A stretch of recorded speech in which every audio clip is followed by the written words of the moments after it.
Good afternoon. This is video number 5 of 101 videos that I'm going to do. This is a story about in the early 90s when I used to be a partier. And just so I can get this part of the story, the prelude to something that's going to be needed to be known from the end part of the story is that I used to go to these 12 steps programs, and there was a guy, let's call his name John, and he was hit by a school bus. Waiting for the school bus when he was a kid, and he was in a coma for a bunch of years, and he came out of it, and he was on 9 different medications, and he used to see demons and devils and things like that, just like he saw people, and he was so used to it, it was just like normal to him. But he would go to these programs. He was his brain was gone, but he still lived and he still managed his life. But anyway, so one day I'm having a relapse, and I'm going out to party with these people, and it's we're out in the bar, and I came back, and we went to somebody's apartment, and so I indulged in some kind of stuff, and guess what? I wasn't breathing anymore. And next you know that I guess they threw me out in the creek where they just wanted to, get rid of the evidence, sort of.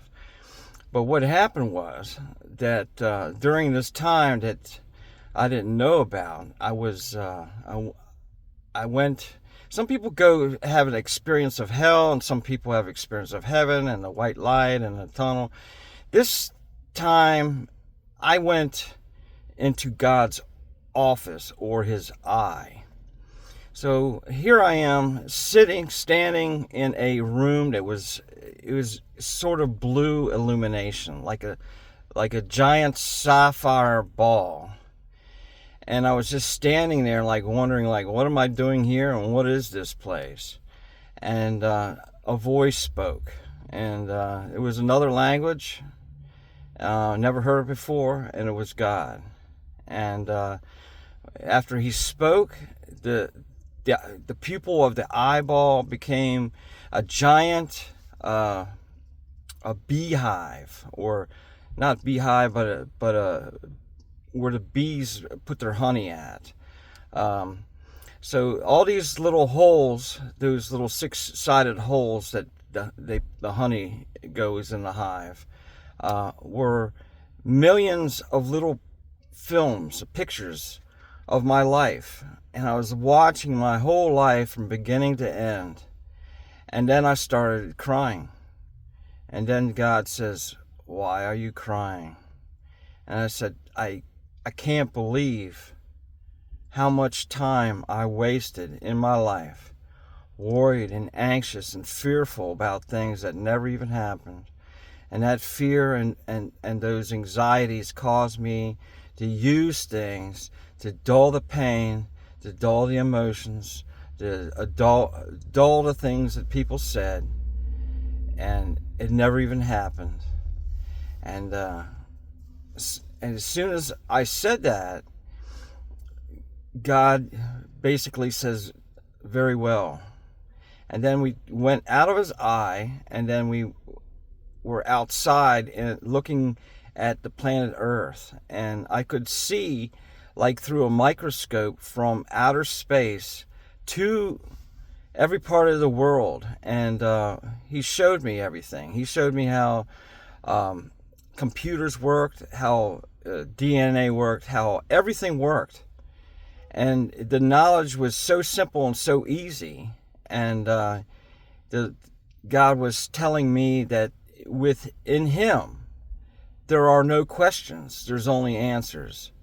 You see, when we die and we enter into God's presence, there are no questions anymore. There are only answers.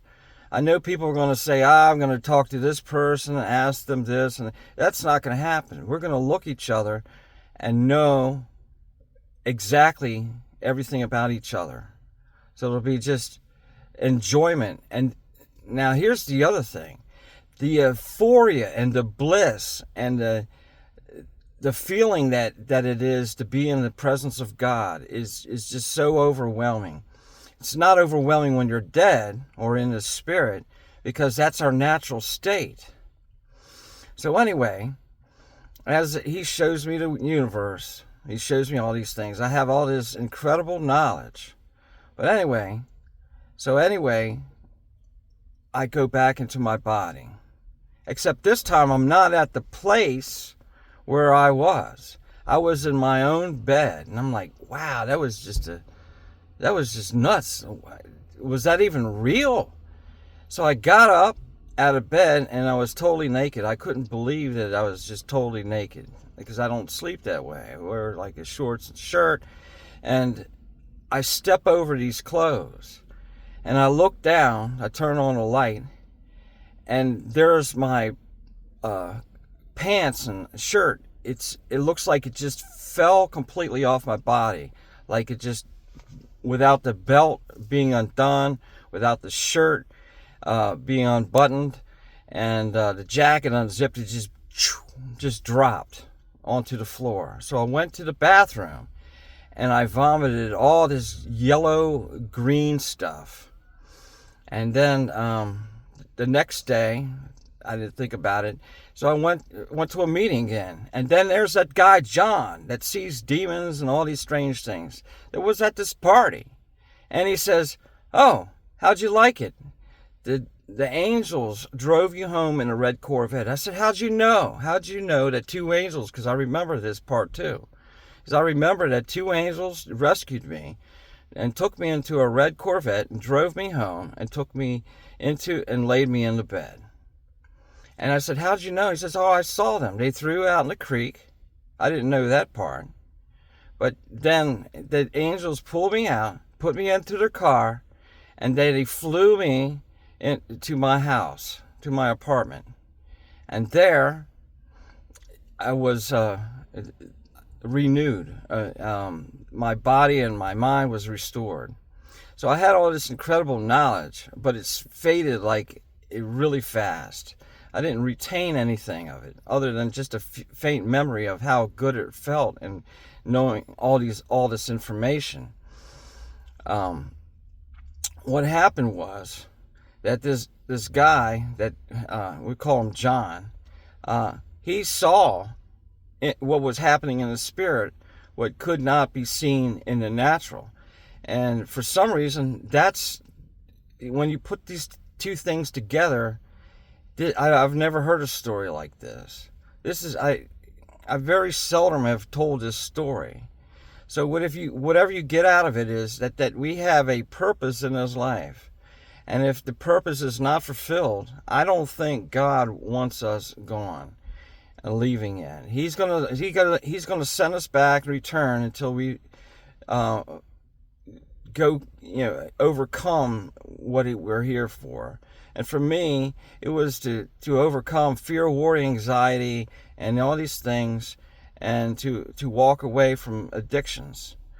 And God bless you. And if this helps you in any way, write a comment. Have a blessed day.